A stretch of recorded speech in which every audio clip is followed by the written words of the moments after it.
Ndị Enugu, exactly 12 months ago, I was inaugurated as your governor. In that solemn moment, I felt the weight of history as I look around the sea of heads that swarmed the Okpara Square that morning, and became even more determined to surpass the expectations that I glimpsed on your faces. I pledged wholesome service to you, the people, in my oaths of office and allegiance. This ceremony is significant because it also celebrates 25 years of unbroken democratic rule in Nigeria. I congratulate Ndị Enugu and every Nigerian for this milestone. While this long run is testament to our resilience as a people, it yet serves as a reminder that democracy should never be construed as an exclusive preserve. Societies thrive when governments nurture a sense of inclusion and banish feelings of alienation.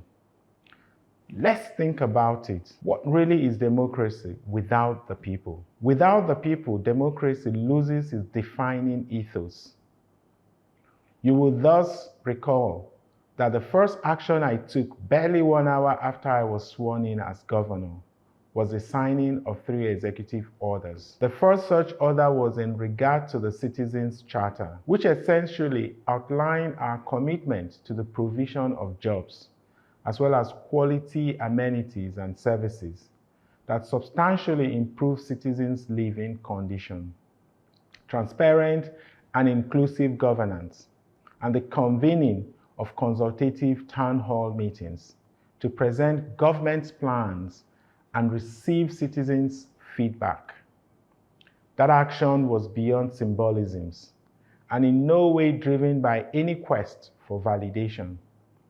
It boldly reaffirmed my conviction that to make the people the centerpiece of our government policies. The commitment I made on my first day in office, and indeed every single pledge I made on the campaign trail, are sacred pronouncements against which all my actions as governor should expectedly be benchmarked.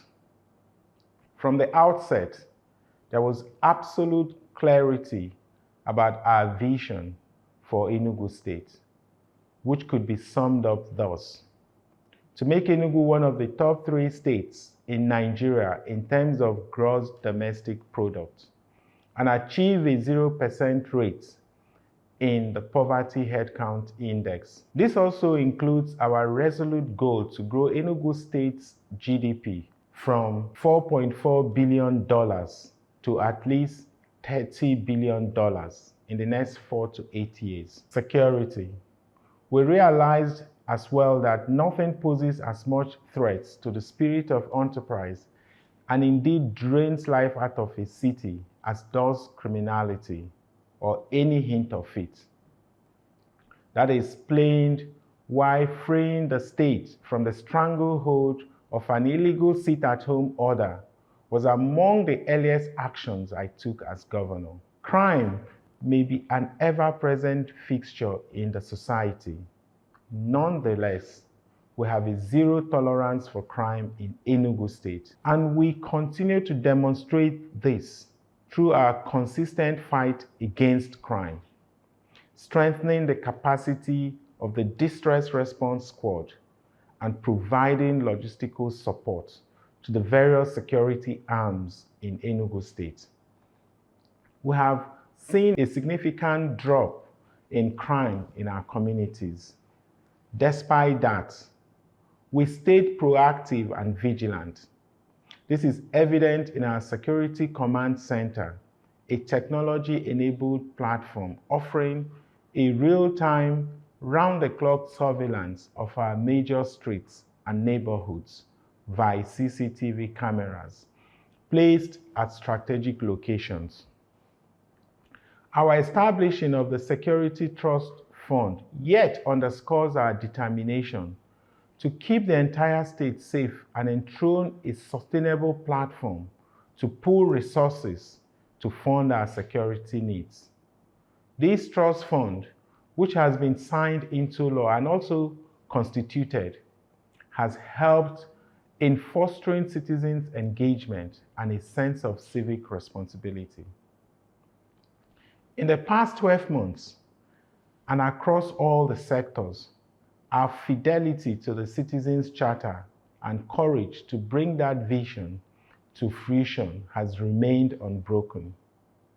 Our efforts are vindicated by the visible turnaround we see in public infrastructure and sustained increase in annual IGR. We're not reinventing the wheel, but we have certainly created a sustainable environment for the wheel to spin faster and unencumbered in a way that meets the exigencies of our time.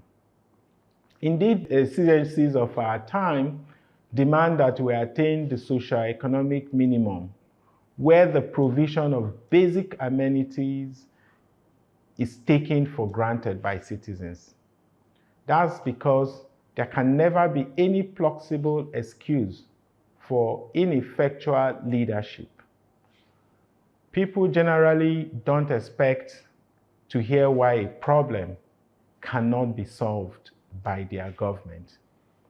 They expect to hear from them how and when problems that have blighted their living condition will be solved. That, in simple terms, is my motivating philosophy. Water supply. So when I gave a 180-day time frame within which Enugu's water problem would be solved, it wasn't because I considered it a low-hanging fruit that could be easily notched. It was because I knew where the provision of potable water ranked on every resident's wish list and how urgently they wanted it to be ticked off. I reckoned that the problem of acute shortage of potable water that Enugu residents had experienced for decades should by no means become a situation that simply has to be endured. The mere fact that an anomaly had persisted for so long is not an excuse for it to be normalized, as it were.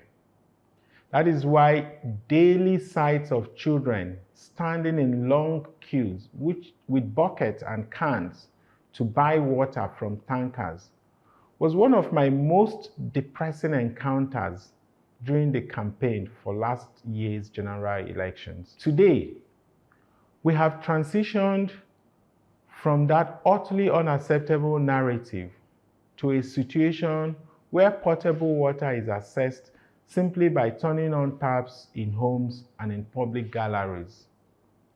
Nonetheless, context is still important. To give us a sense of the scale of this accomplishment, let's understand that daily water supply to Enugu Municipal was an average of 2 million liters before our intervention. But we upped that paltry figure to 120 million liters of daily water supply. And we did so within the projected time frame. I know that some would say the water has not yet been consistent in their neighborhood. That may be correct, but it's in part due to the challenge of vandalism, and largely because we're in the process of changing old asbestos pipes which were laid in the 1950s to modern ductile pipes. Those pipes had become brittle and corroded and could barely contain the intense water pressure. Once that process is complete, a city-wide reticulation would be achieved. Again, like I noted earlier, the hows and whys of municipal problems are usually not subject the public is easily inclined to contemplate. Solutions are what its ears are primed to listen to, and that's natural. But context remains vital, for it helps lent perspectives and shed light on presumptions and misconceptions. The fact is that only about 45% of what constitutes Enugu metropolis was reticulated, comprising mostly the older residential neighborhoods. Much of the outlying and fairly recent districts were never connected to the supply grid. We have successfully delivered water to those areas originally on the distribution line, mostly including neighborhoods where public water had not run in decades. A good example is the Enugu campus of the University of Nigeria, UNEC. It was gratifying seeing the excitement on the face of the Deputy Vice Chancellor as water gushed out from the institution's main supply line 2 days ago. According to him, it was the first time in over a decade that they would be getting public water supply. The excitement for the students would be just as sky high. And why shouldn't it be? The sanitary conditions in hostels generally improve when there is regular water supply. Indeed, this is why governments exist. Coal Camp is other such neighborhood where the taps had been dry for longer than most residents could recall. So the excitement was understandably palpable. On a general note, we have achieved this level of coverage across the Enugu Municipal.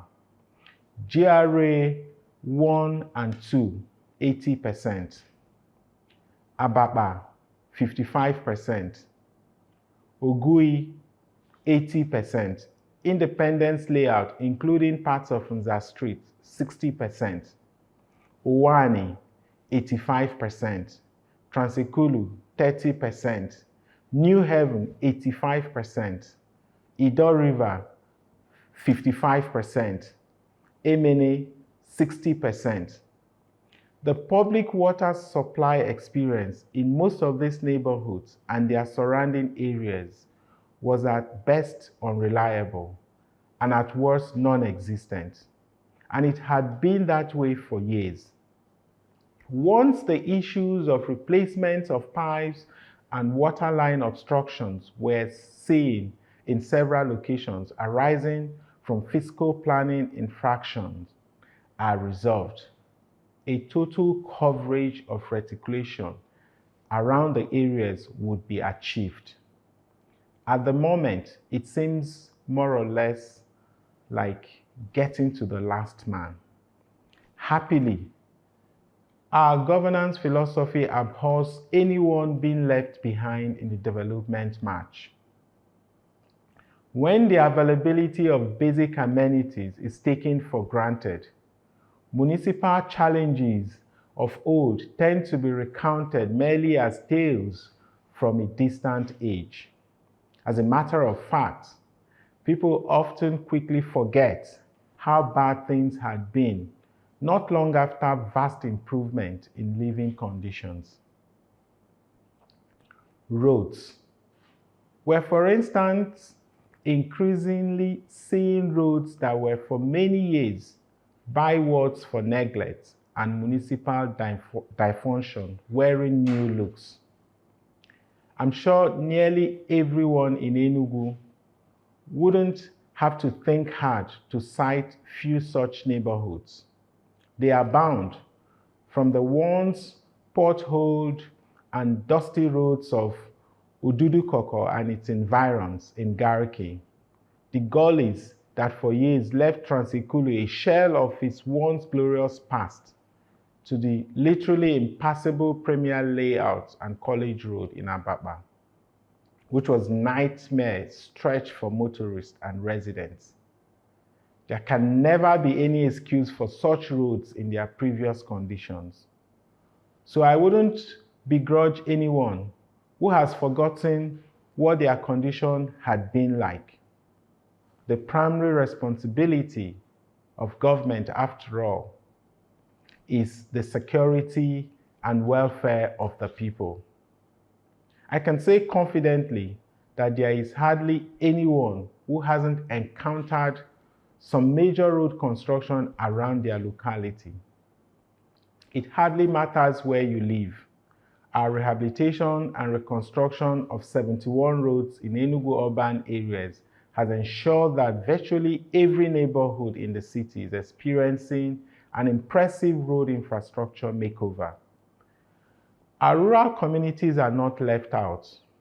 The ongoing construction of the 40-kilometer Owo-Obaho, Amankanu-Neke-Ikem dual carriage that would practically open a new gateway to the North Central region is indicative of our determination to bring a new lease of life to rural communities.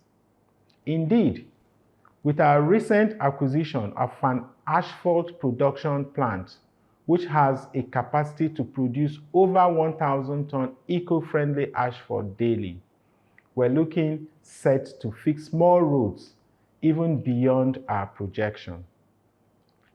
Every intervention in the last 1 year has further reinforced the need to radically retool our socio-economic paradigm to make the hopes and aspiration of Ndi Enugu not to perennially seem like a dream deferred.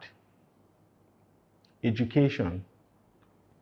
This realization strikes a particular resonant tone in our education sector, where the learning imparted to our children over the years had failed to keep pace with the rapidly changing world of knowledge. This evolving order is rendering obsolete our children's supposed knowledge, causing them to be left behind as the rest of the world continues to take giant strides. Our Smart Green School initiative is a bold response to the shortcoming of our public education system. The smart schools, which we're building in each of the state's 260 electoral wards, are clearly at the cutting edge of innovation. These schools are reflective of our steely resolve to bequeath to our children an experiential education that can help them navigate our evolving knowledge-driven world and imbue them with a skill set that ensures they can practicalize what they have learned and are literally at ease with the tools of tomorrow's workplace. Our Smart School project is not an abstract dream. Its prototype stands out elegantly in Owo as a pointer to what the 259 others would look like on completion by 2025. Construction works are ongoing at 135 schools, with contract for the rest due for award in the second phase.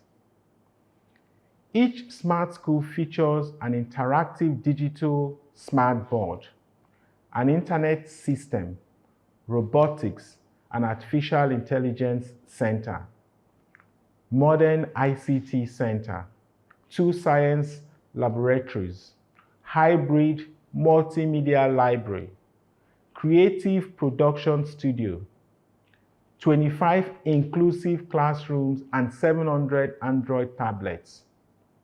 Through these schools, we're nurturing a silent technological revolution.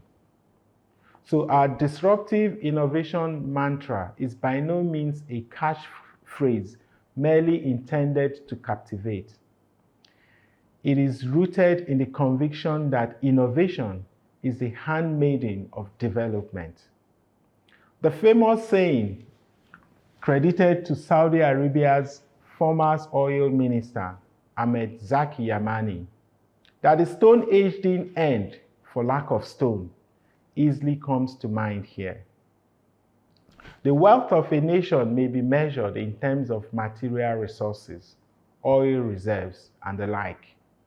But the true wealth lies in the quality of a state's human resources, shaped to a great degree by the attention paid to public education.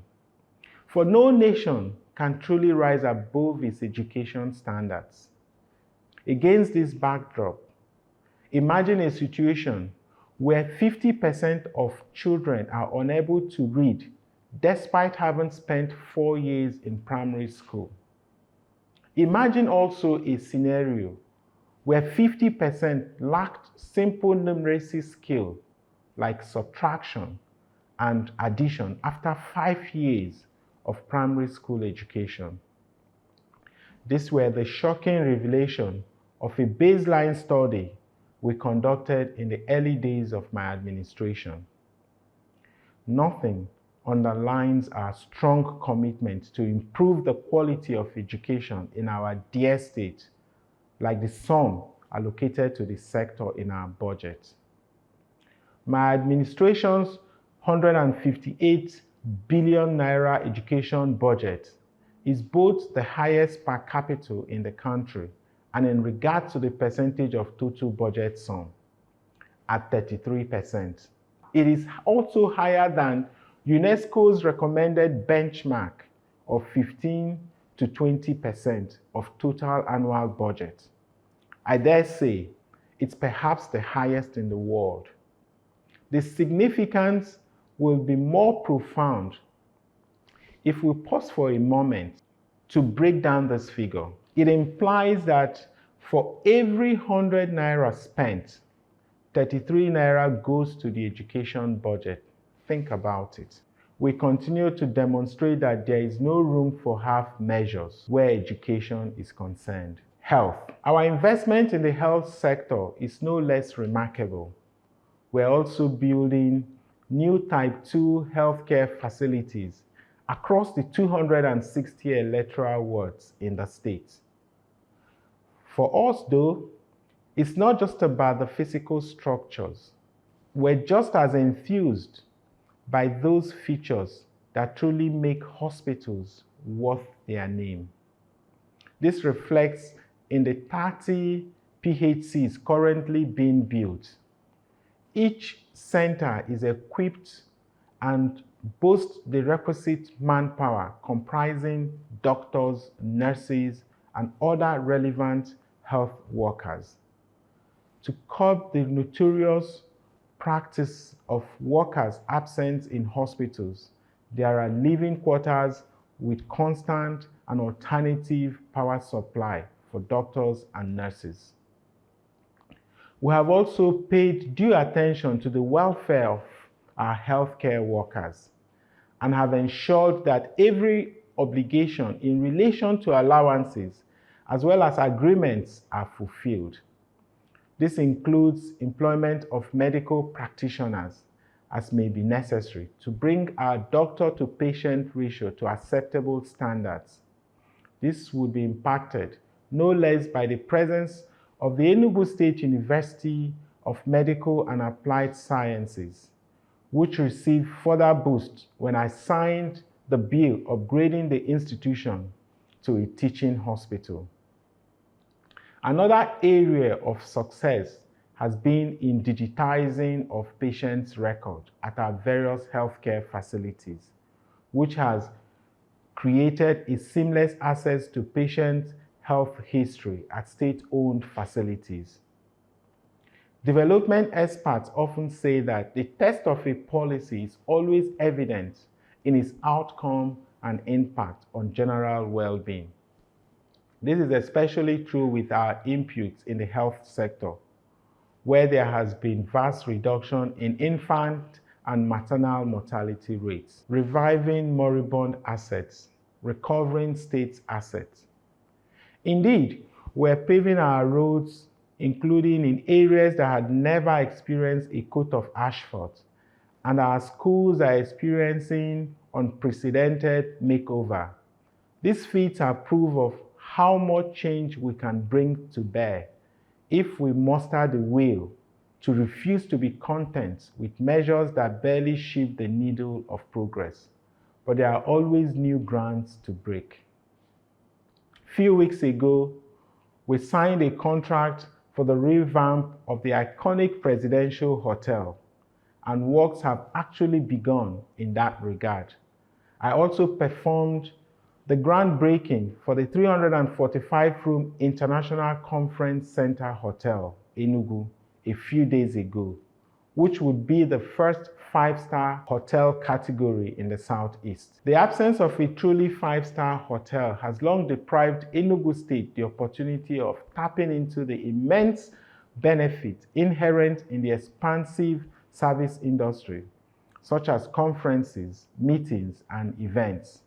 This is despite the long illustrious history of our capital city. With its completion schedule of 11 months, this hotel, alongside the 5,000 seating capacity International Conference Center due for opening in a few months, will take us a step closer to our aim to make Enugu the conferencing capital of Africa.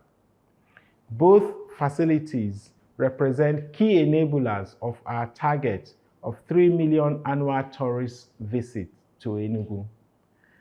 It is instructive that Presidential Hotel was built in 1963 with income earned largely from agriculture by the Premier of the defunct Eastern Region, Dr. Michael Okpara. The same could be said of the several once thriving but now moribund industries such as Niger Gas Company Limited, Niger Steel Limited, Sunrise Flour Mills, and so many others. We're already taking steps toward reviving these industries. We are committed to reviving long-abandoned corporations as we are in the recovery of Enugu State's assets, which had in a sense been in limbo for years. This commitment earned huge dividends recently, with the return of 14 such assets to my government. The motivation is the common good, improving the lives of Ndi Enugu. Agriculture. Oil palm was at the heart of Eastern Region's agro-based economy. The presence of hectares of palm plantations across the region best illustrates this. 2 such plantations from that era exist in Enugu State. Unfortunately, they have for years been in the throes of death, to put it mildly. But with the signing of a 100 billion partnership deal with Pragmatic Palms Limited, a private sector investor, there is now a clear path to recovery for the moribund United Palm Products Limited. So we are scaling up agricultural production in Enugu State. Never again will investment in agriculture seem like a mere token gesture or an afterthought. And I can boldly say we're on the verge of an agricultural renaissance, given how we are steadily creating the inputs that would enable us to reap abundantly from the potential it offers. For instance, we had created 100,000 hectares of land in each of Enugu's 3 senatorial zones for the cultivation of export-focused cash crops and building the infrastructure that opens up opportunities in the entire value chain from storage to processing of agricultural produce. From this vast tract of arable farmland, we have established a land bank through which we can forge partnership with local and foreign businesses desirous of investing in agriculture. A few months ago, as a matter of fact, we sealed a public-private partnership deal with Ugwanama Farms Limited for the industrial cultivation of cassava, rice, maize, banana, oil palm, yams, and sundry crops at a 15,000 hectare farmland in Isuzo local government area.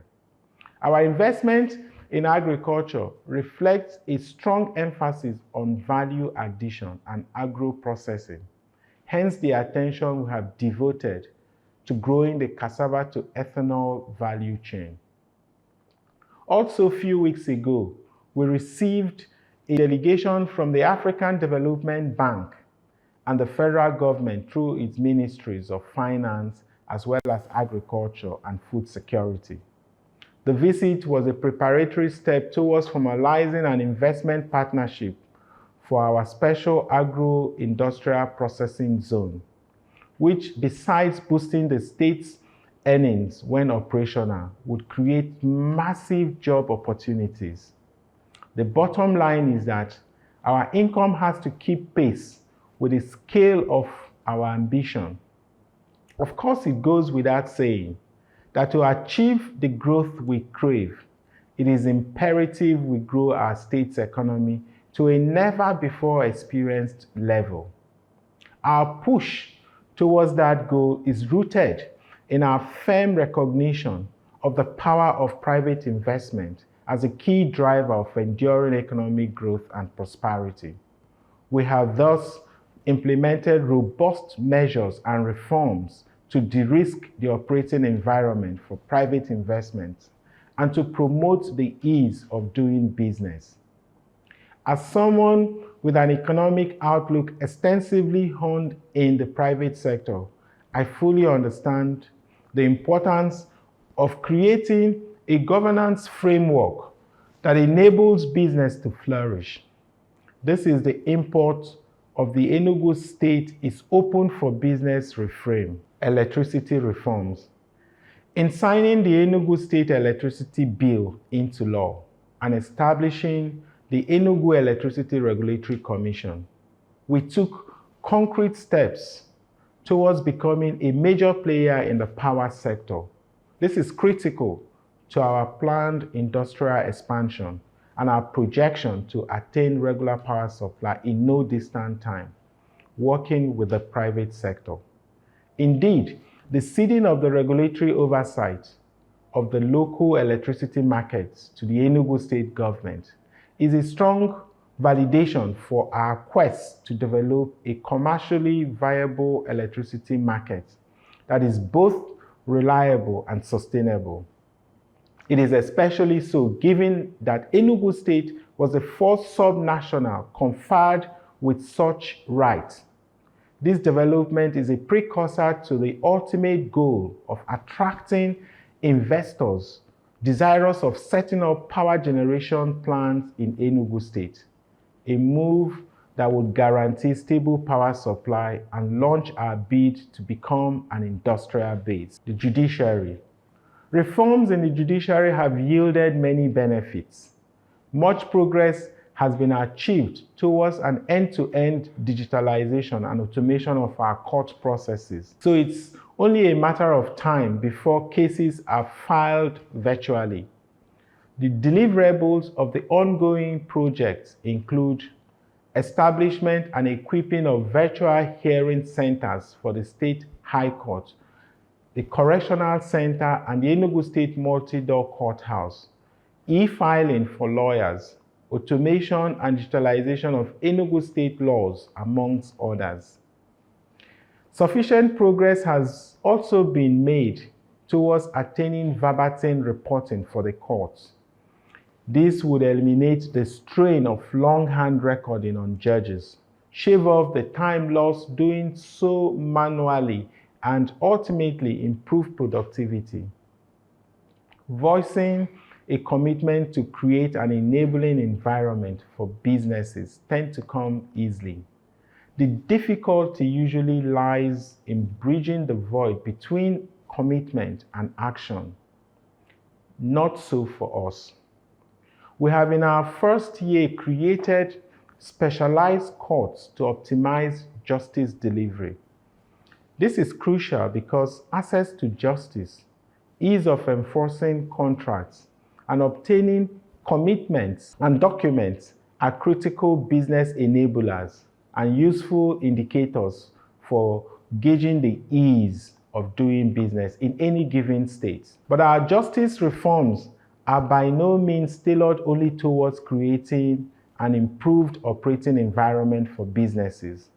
It is all-encompassing. We have, for instance, created small claims courts with specialized focus covering all matters in which the amount claimed is 1 million naira or less. This is fully operational. Other categories of special courts created include commercial courts, which deals with commercial contracts, revenue, and fast-track matters. Probate and family court, dealing with probate, matrimonial causes, and family matters. Criminal court, responsible for criminal cases involving sentences above 14 years, including life and death sentences. Originating applications, lands, or real estate court, which handles land matters. The goal is creating unimpeded access to justice for all. Also, in line with this, over 15 executive bills were sent to the House of Assembly and have since been signed and assented to. Transportation. As we strive to reposition Enugu as a major hub for business, sports, tourism, and leisure, giving the city a new lease of life conducive to those lofty dreams has become a compelling necessity. Since the discovery of coal in 1909, Enugu has grown from a modest colonial outpost with a handful of encampments for workers of the various coal mines to the bustling megapolis that it is today. Of course, the population too has grown from 62,000 that it was in 1952 to over 4 million in just the Enugu metropolis.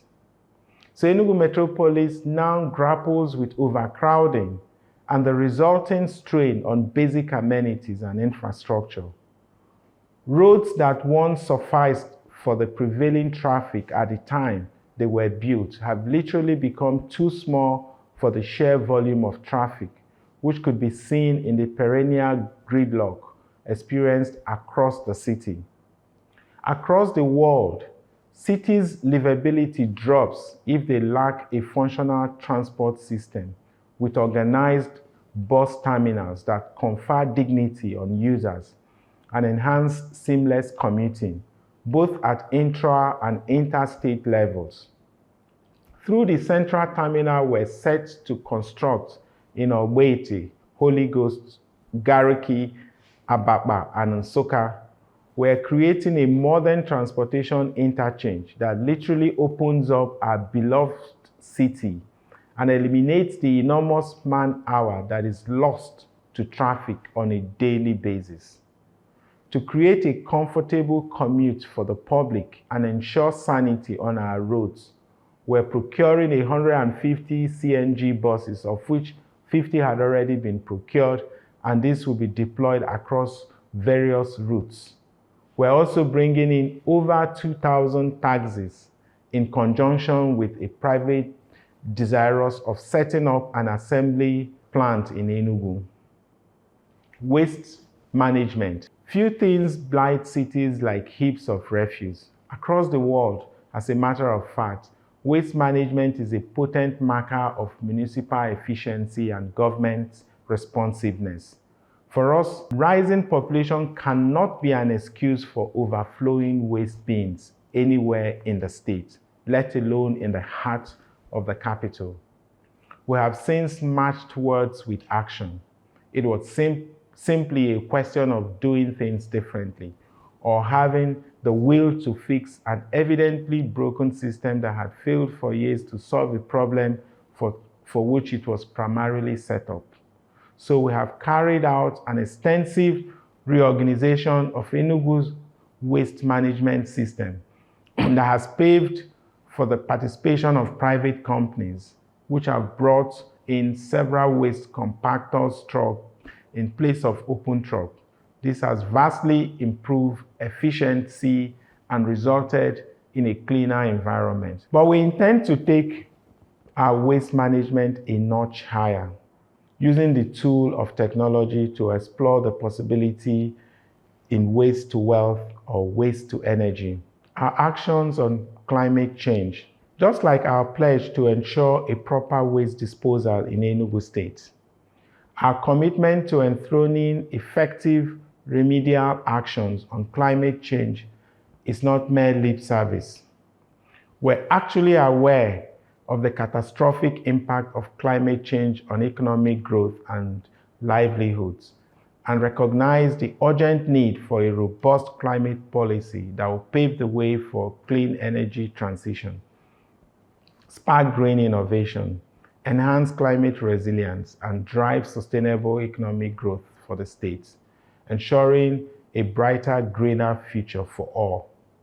To this end, I'm delighted to announce that Enugu State is on the verge of securing a remarkable 100 million naira grant from the African Climate Foundation, which will be instrumental in developing a groundbreaking and innovative science-based climate change policy and action plan for the state.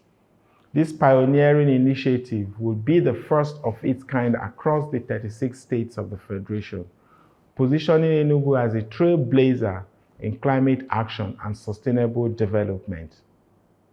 The Climate Policy and Action Plan will be a roadmap to an exciting array of initiatives, including a major climate education and awareness program, climate finance mobilization, and a transformative clean cooking program to protect our women from the health risk of open firewood cooking.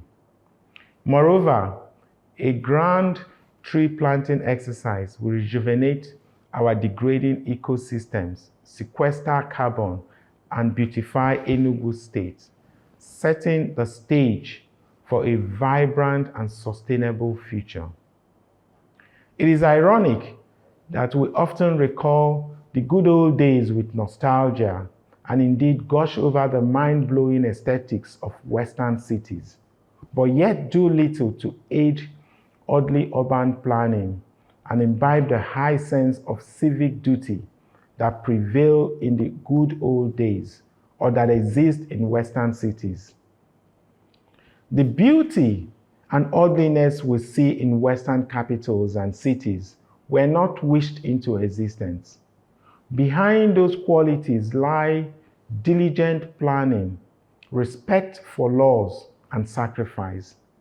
Suffice it to say that development is sometimes akin to the early stages of road construction. There might be some slight discomfort, but the end is often redeeming.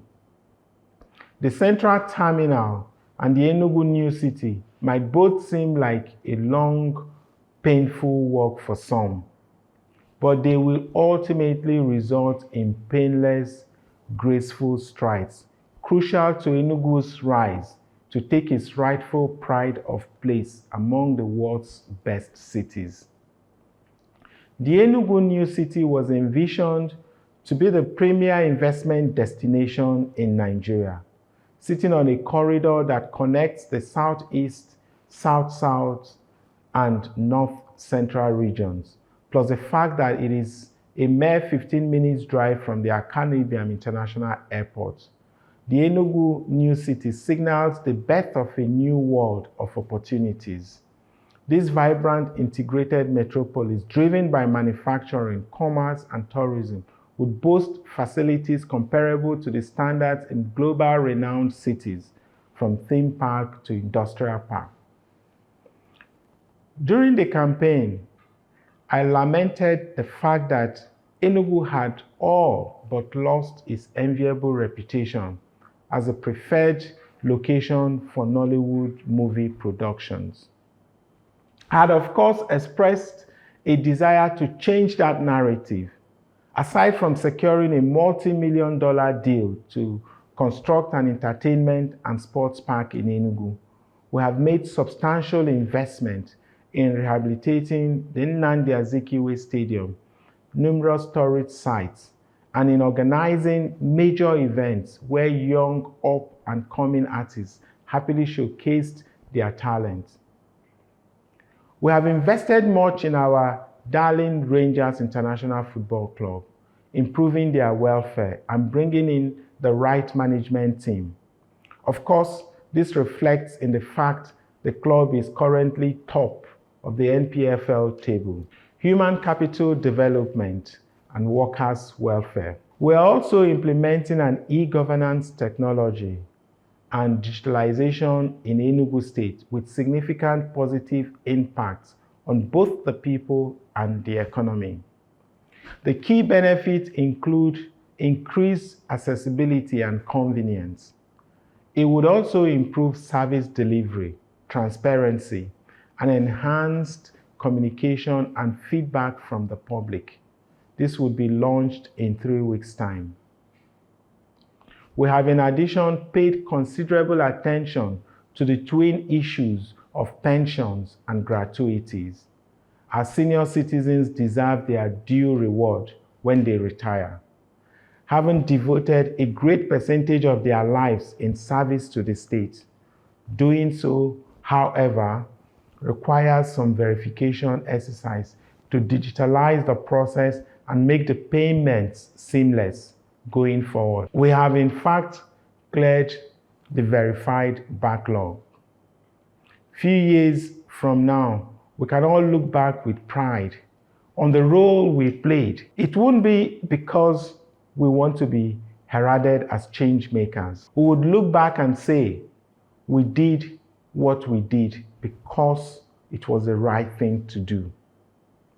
So when we say tomorrow is here, it speaks to the immediacy of the task at hand and reminds us that the future we envision is within our grasp, but only to the extent that we innovate. Just like the work began for me minutes after being sworn in 12 months ago, today the work ahead is no less urgent. The work ahead may be daunting, but our determination is unwavering. Ndi Enugu, I thank you all for your support in this past year. The depth of my gratitude equates only to my zeal to make Enugu an inspiring tale of success. I enjoin you to continue to have faith in this journey, because democracy is a collective work. Let our commitment be renewed by the much we have achieved so far. As we have seen, it is not a leap of faith. It is faith that stems from conviction. We have crossed many watermarks of success. So on this momentous day, these words by the iconic Chinua Achebe best capture our optimism regarding Enugu's future. It's morning yet on Creation Day. Indeed, tomorrow is here. God bless Enugu State, and God bless the Federal Republic of Nigeria. Thank you.